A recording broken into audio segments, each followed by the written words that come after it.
In May 1944, a group of men sitting in a London office approved a message that would reposition two entire German panzer divisions. The message was brief, carefully worded, and completely false. It would be transmitted by radio to Berlin within hours. The men who approved it weren't generals or politicians. They were members of a committee that almost no one knew existed. And for 4 years, they had controlled every single piece of intelligence the Nazis received from inside Britain. Every spy report Hitler read from the United Kingdom crossed their desk first. Every assessment of British military strength, every piece of strategic analysis, every warning about Allied invasion plans came from sources they controlled. The Germans trusted these reports completely. They had no idea that the entire intelligence picture was fiction. And this was the XX Committee, and they approved every lie sent to Hitler.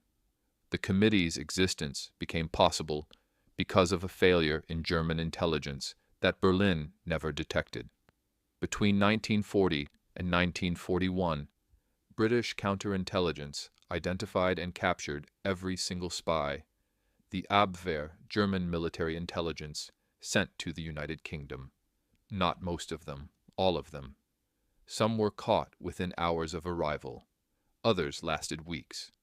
But MOI5's surveillance network, code-breaking capabilities, and intelligence from turned agents created a dragnet that proved impossible to escape.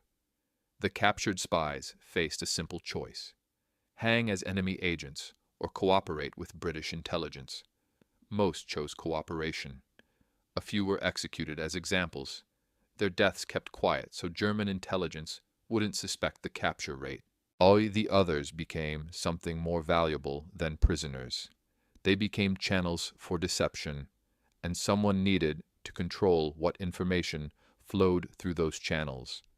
That's where the XX Committee came in. The name wasn't random bureaucratic designation. XX represented a double cross, the turning of enemy agents. The committee formed in January 1941 under the 20 committee name as cover, meeting weekly in MI5 offices. Members included representatives from MI5, MI6, military intelligence sections, and deception planning units. Oxford academic J.C. Masterman chaired most meetings, bringing scholarly precision to the business of systematic lying. The committee's function was straightforward but unprecedented. Review every message proposed to be sent by double agents. Ensure consistency across all agent networks. Coordinate deception with military strategy, and maintain the illusion that German intelligence operations in Britain were functioning. The agents would send real information mixed with falsehoods. The truth made the lies believable, and the committee decided the precise mixture. The system operated on a principle that intelligence agencies understand but rarely exploit so completely. Spies need to produce intelligence to maintain credibility with their handlers. German intelligence officers in Berlin and Madrid and Lisbon had careers dependent on their agents delivering useful information. So when reports came from Britain confirming what they expected or wanted to hear, they believed it. The XX Committee fed that belief carefully. Early messages contained accurate but harmless or already known information. Weather reports, the troop movements the Germans could verify through other sources. Industrial production figures close enough to truth. This built trust. Then the lies started small at first.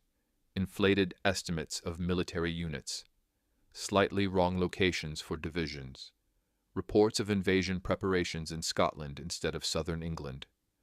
The Germans checked these reports against information from other sources, not knowing those sources were also controlled by the same committee. Everything confirmed everything else because the same group approved it all. Agent Garbo became the system's masterpiece. Juan Pujol Garcia, a Spanish citizen, actually volunteered to spy for Britain, but was initially rejected. He then approached the Germans, convinced them he'd gone to Britain, and started sending intelligence reports to Madrid fabricated from a Lisbon library using guidebooks and magazines. His information was wildly inaccurate but the Germans believed it. When British intelligence finally realized someone was inventing spy reports the Germans trusted, they recruited him properly and brought him to Britain in 1942. Under XX Committee control, Garbo built a fictional network of 27 sub-agents across Britain, each with detailed backstories. There was a Venezuelan living in Glasgow, a Welsh nationalist, a Portuguese clerk in the Ministry of Information. None existed. Garbo sent hundreds of messages, charging the Germans for each fictional agent's expenses. Berlin paid without question. The Abwehr awarded Garbo the Iron Cross for his intelligence work.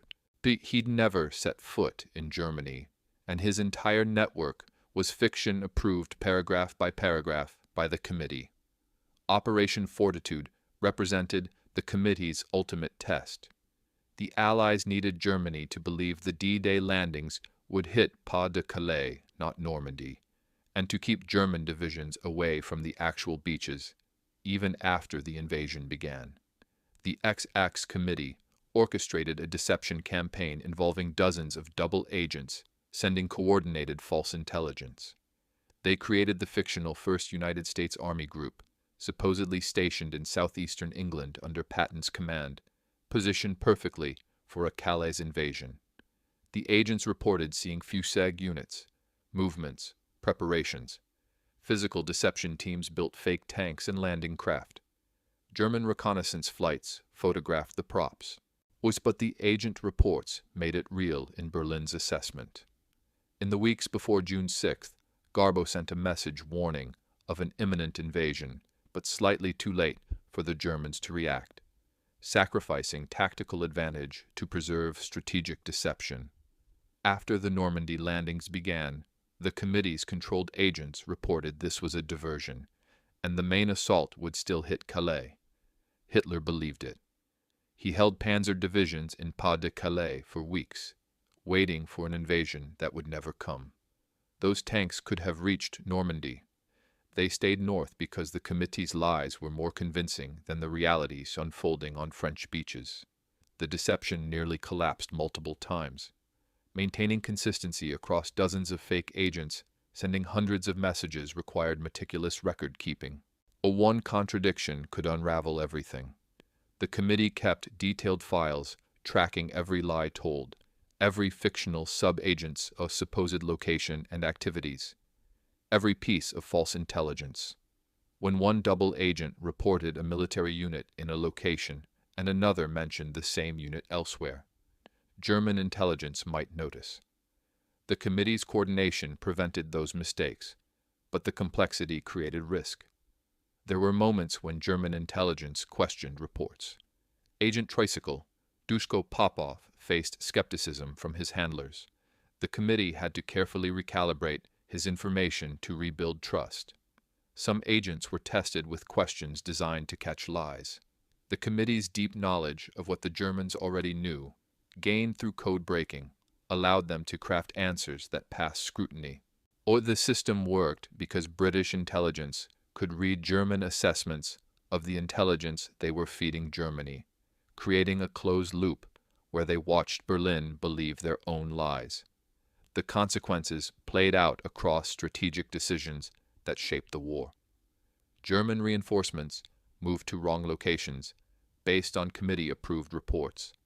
Defensive preparations focused on fabricated invasion threats.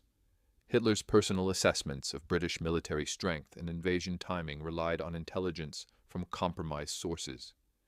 Entire German divisions repositioned based on false agent reports about Allied strategy. The military cost was real. German soldiers deployed to defend against fictional threats while actual operations caught them mispositioned. The committee members knew their lies would contribute to deaths, are German and Allied. There's no record suggesting they struggled with this. The war demanded deception. Strategic lying saved Allied lives by misallocating German military resources, but the moral weight existed.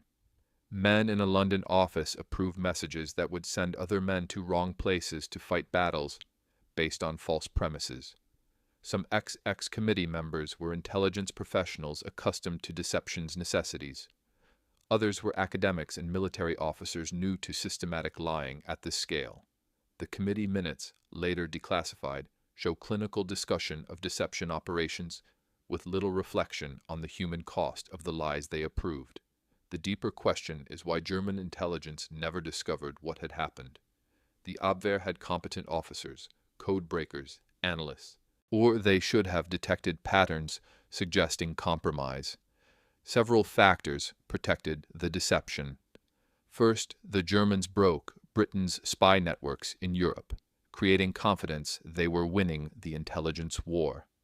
Second, cognitive bias made them interpret ambiguous information as confirming what they already believed. When agent reports suggested Allied weakness or predictable strategy, it matched German assumptions about British capabilities. Third, the sheer totality of the compromise meant there were no uncontrolled German agents sending contradictory information. Every source confirmed the lies because every source was controlled. Fourth, institutional momentum made reversing assessments difficult. Once German intelligence reported certain conclusions to military leadership, it admitting those conclusions relied on compromised sources would mean career-ending failure. Officers had incentive to believe their own agents were reliable. The psychology of deception worked both ways. The deceivers needed to maintain lies, but the deceived needed to maintain belief. Both sides were trapped in a system where the truth became harder to see the longer the deception continued. For 4 years, a small committee in London controlled what the most powerful military force in Europe believed about British defenses, military strength, and invasion planning. They approved every lie, calibrated every deception, and watched through intercepted communications as their fiction became Germany's strategic reality. When the war ended and the double agents stopped transmitting, German intelligence still didn't know what had happened. The XX Committee's existence remained classified until 1972, when J.C. Masterman published his account over government objections. The Germans who'd relied on those intelligence reports learned decades later that every source had been feeding them fiction. The entire intelligence picture was false. One committee had approved it all. The question that remains isn't whether such total deception could happen. It did. The question is whether it's happening now, whether some other committee in some other country is approving every lie sent to leadership that believes it's receiving truth. Intelligence services study the XX Committee's success. They know total compromise of an enemy's intelligence picture is possible. They know cognitive bias and institutional momentum protect deception. They know it can work for years without detection. So the real legacy isn't what the committee did to Hitler. It's the possibility that right now, someone's doing it to someone else. And the targets have no idea their entire understanding is fiction approved by people who know exactly what they're doing.